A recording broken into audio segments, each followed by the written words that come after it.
Coaching పేర్లతో అధిక ఫీజులు వసూలు చేస్తున్న ప్రైవేట్ కార్పొరేట్ జూనియర్ కళాశాలపై చర్యలు తీసుకోవాలి. ఎస్ఎఫ్ఐ కర్నూలు జిల్లాలోని 81 ప్రైవేట్ కార్పొరేట్ కళాశాలలు ఇంటర్మీడియట్ బోర్డు నిబంధనలకు విరుద్ధంగా నడుస్తున్నాయని ఎస్ఎఫ్ఐ జిల్లా అధ్యక్ష కార్యదర్శులు అబ్దుల్లా రంగప్ప సోమవారం కలెక్టర్ కార్యాలయంలో జరిగిన గ్రీవెన్స్ లో స్పెషల్ కలెక్టర్ వెంకటేశ్వర్లుకి వినతి పత్రం ఇచ్చారు.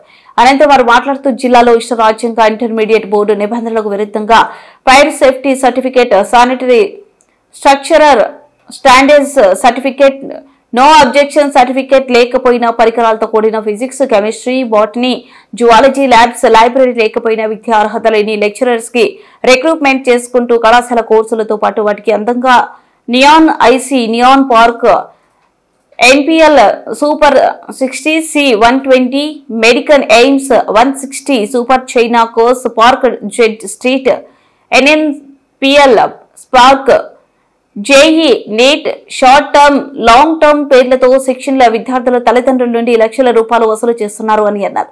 అలాగే కళాశాలలు అన్ని కూడా కమర్షియల్ కాంప్లెక్స్ లోనే నడపడం వల్ల విద్యార్థులు కళాశాలకు వచ్చే సందర్భంలోనూ తిరిగి వెళ్లే సందర్భంలోనే ట్రాఫిక్ సమస్యలతో తీవ్ర ఇబ్బందులు పడుతున్నారు అని, కళాశాలలోనే పాఠ్య పుస్తకాలు, నోట్ పుస్తకాలు, యూనిఫామ్, షూ, బెల్ట్, ఇతర స్టేషనరీ విక్రయిస్తున్నారని, విద్యార్థులు మానసిక శారీరక ఉల్లాసం కోసం ఏ రకమైన ఆటలు, సాంస్కృతిక కార్యక్రమాలను నిర్వహించడం లేదన్నారు.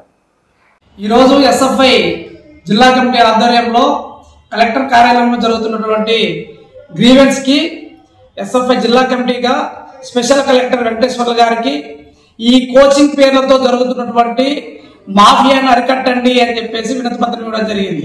ఈ రోజు కర్నూలు జిల్లాలో ఉన్నటువంటి 81 ప్రభుత్వ ప్రైవేట్ జూనియర్ కళాశాలలోన ఒక కోచింగ్ పేర్లతో పెద్ద మాఫియా జరుగుతూ ఉంది. అలాగే యూనిఫామ్ పేరుతోనా, అలాగే బుక్స్ పేరుతోనా ఇంతలా మాఫియా జరుగుతూ డబ్బులు దండుకుంటున్నటువంటి పరిస్థితి నెలకొన్నప్పటికీ కూడా అధికారులు పలుమార్లు అయ్యా ఇలా పేద బలహీన వర్గాల విద్యార్థులను తమ పిల్లలు అంతో ఎంతో బాగుపడాలని చెప్పేసి ప్రైవేటు కళాశాలల్లో చేర్పిస్తూ ఉంటే వారి నుండి లక్షల రూపాయలు దండుకున్నటువంటి ఈ ప్రైవేటు యాజమాన్యంపై చర్యలు తీసుకోవాలని చెప్పేసి ఎన్నిసార్లు వినతి పత్రం ఇచ్చినా దున్నపోతు మీద వర్షం కురుస్తున్నట్టు అధికారులు ఏమాత్రం కూడా పట్టించుకున్నటువంటి పరిస్థితి కర్నూలు జిల్లాలో నెలకొంది. అయ్యా ఇది పరిస్థితి అని ఈ రోజు ఆ గ్రీవెన్స్ లో వినతి పత్రం ఇస్తే అధికారులు మేము దాని మీద ఎంక్వైరీ చేస్తామని చెప్పారు.